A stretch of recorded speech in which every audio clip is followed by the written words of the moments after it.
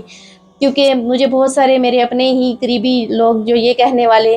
کہ او یہ تم سے دکان نہیں چلے گی، دکان کیسے چلے گی، تمہارے پاس اتنے پیسے ہی نہیں ہیں، یہ تو سامان رک جاتا ہے، اسٹاک ہو جائے گا، پھر کیا کرو گی، کیسے نکالو گی اس کو، اس طرح کی باتیں کرنے والے، یعنی کہ بہت سارے ایسے لوگ جو مجھے نا امید کرنے والے تھے۔ تو میں اللہ رب العزت سے مسلسل مدد مانگ رہی تھی، تو اللہ رب العزت نے بندہ بھیج دیا کہ انہوں نے کہا کہ میں آپ کو 3 سے 4 لاکھ کا سامان ڈال دیتا ہوں، آپ مجھے تھوڑے تھوڑے کر کے واپس کر دیجئے گا۔ اور الحمدللہ اللہ رب العزت ان کے بھی رزق میں برکت دے جنہوں نے ہیلپ کی، کہ انہوں نے بغیر کسی اضافی معاوضے کے اس جتنی انہوں نے ادھار پر مجھے سامان ڈال کر دیا، میں نے وقتاً فوقتاً ساتھ ساتھ ان کے 2 سے 3 ماہ کے اندر اندر پیسے واپس کر دیے۔ شکر ہے اللہ کا الحمدللہ۔ اس کے علاوہ جو ایک بڑی چیز تھی، کرونا سے کچھ ٹائم پہلے تک میں بہت کہہ لیں کہ اسی طرح ایک دن پریشان تھی کہ جی چند جو کسٹمر ہیں پکے وہ تو ہو گئے، لیکن دکان اس طرح نہیں چلی جس طرح کی چلنی چاہیے تھی، اتنا کاروبار نہیں ہے یا اتنی آمدن نہیں ہو رہی، سارا دن بھی محنت کر رہی ہوں پھر بھی نہیں، ساتھ سلائی کا شروع کر لیا، لیکن وہ بچے بھی اس وقت بہت چھوٹے تھے، میرا بڑا بیٹا اس وقت 4 سال کا تھا، دوسرا بیٹا 3 سال کا تھا، بیٹی میری 2.5 سال کی تھی، بلکہ 2 سال کی تھی، اور چھوٹی جو ہے وہ اس وقت چند مہینوں کی تھی۔ تو اتنے چھوٹے بچوں کے ساتھ سروائیو کرنا بھی تھوڑا سا پرابلم تھا کہ میں آل دا ٹائم شاپ پر نہیں رک سکتی تھی، ساتھ سلائی کا بھی کام کرنا، لیکن ہے الحمدللہ، شکر الحمدللہ کہ اللہ رب العزت کی مدد سے وہ ٹائم گزر گیا۔ وہ بھی اس طرح کہ میں کرونا سے کچھ دن پہلے، جبکہ اس وقت معلوم ہی نہیں تھا یہ کرونا کیا چیز ہے، یہ کون سا ایسا وائرس ہے، ایسے ہی ایک دن عشاء کی نماز کے بعد بیٹھی اللہ سے ہی باتیں کر رہی تھی، تو میں نے اللہ رب العزت سے پھر اپنی خواہش کا اظہار کیا کہ میرا دل ہے کہ میں وہ چھوٹی سی دکان سے نکل کر تھوڑی بڑی دکان میں آؤں، اور میں بھی بازار کے جو بڑے دکاندار ہیں ان کی طرح آئے دن سامان لایا کروں اور ایسے جلدی جلدی سیل کیا کروں۔ اسی طرح الحمدللہ اللہ رب العزت نے میری سن لی۔ 2 سے 3 دن گزرے جی تو کرونا ایک وائرس آ گیا ہے اور اس طرح کی افواہیں، میں نے کہا اللہ جانے اب یہ کیا چیز ہے۔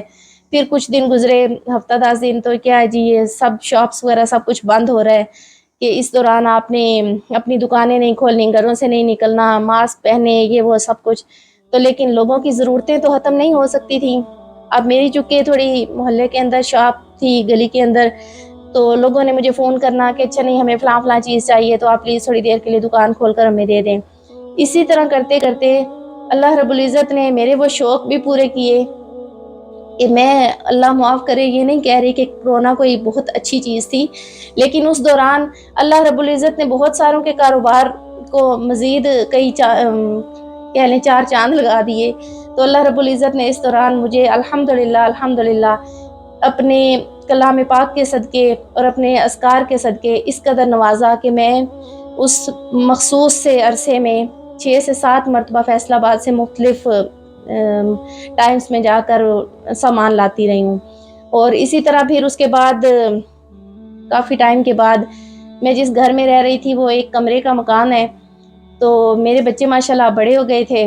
3 سال 4 سال گزر چکے تھے شاپ کو بھی۔ میں نے ایک دن ایسے ہی اللہ تعالیٰ سے فرمائش کی کہ اے رونقوں والے، شانوں والے، خوبصورتیوں والے گھر کے مالک میرے اللہ، کیا میرے لیے اس دنیا میں میرے بچوں کے ساتھ کوئی بہترین ٹھکانہ موجود ہے؟ تو کسی زمانے میں میں جس اسکول میں ٹیچنگ کرتی تھی اس کے سامنے کی ایک بلڈنگ بڑا اچھا گھر بن رہا تھا، تو میں نے ایسے ہی سوچا، میں نے کہا ہاں گھر کبھی ہو نا تو اس طرح کا ہو کہ مختصر سا اور ایسے باہر سے پیارا سا اور بڑا اچھا، ان کی گیلری وغیرہ بنی ہوئی۔ آج الحمدللہ اس گھر میں رہ رہی ہوں۔ سبحان جس وقت میرے بچے صرف کہہ لیں کہ 4 سال کے تھے، اب ماشاءاللہ میرا بیٹا 12 سال کا ہے، اب مجھے اس گھر میں تقریباً 2 سال ہونے والے ہیں۔ تو اللہ رب العزت ایسے ہی قریب ہو کر سنتا ہے جب آپ قریب ہو کر سنانے کی کوشش کریں۔ سبحان اللہ۔ اللہ رب العزت آپ کے لیے آسانیاں کرے، اور چند مزید وظائف ایسے جو میں نے مختلف اوقات میں کیے جنہوں نے مجھے بہت سارا فائدہ دیا۔ بے شک اللہ کی ساری ہی کلام رحمتوں اور برکتوں والی ہے، بے شک اللہ رب العزت نے ہمارے لیے بہت اچھے اچھے مختلف اوقات میں اسباب پیدا کیے، ان اسباب کے پیچھے ہمارے اذکار، ہماری محبتیں، ہماری اللہ رب العزت سے عقیدتیں شامل ہوتی ہیں۔ آپ نہایت محبت کے ساتھ، عقیدت کے ساتھ حسبنا اللہ و نعم الوکیل صرف 101 مرتبہ پڑھ لیا کریں فجر کی نماز کے بعد، حسبنا اللہ و نعم الوکیل۔ لیکن اگر آپ کسی خاص مقصد کے لیے، کسی خاص حاجت کے لیے کہ اللہ رب العزت سے کچھ خاص درکار ہے، تو اس کے لیے آپ نے 300 مرتبہ پڑھنا ہے سبحان اللہ و بحمدہ، سبحان اللہ العظیم و بحمدہ، استغفر اللہ۔ یہ ایک مختصر سی کہہ لیں کہ اس میں اللہ کی تعریف بھی بیان ہے اور اللہ کی تسبیح بھی بیان ہے، اور اللہ رب العزت سے ہم مغفرت بھی طلب کر رہے ہیں۔ سبحان اللہ و بحمدہ، سبحان اللہ العظیم و بحمدہ، استغفر اللہ۔ اللہ رب العزت ہم سب کے لیے آسانیاں کرے۔ وآخر دعوانا ان الحمد للہ رب العالمین۔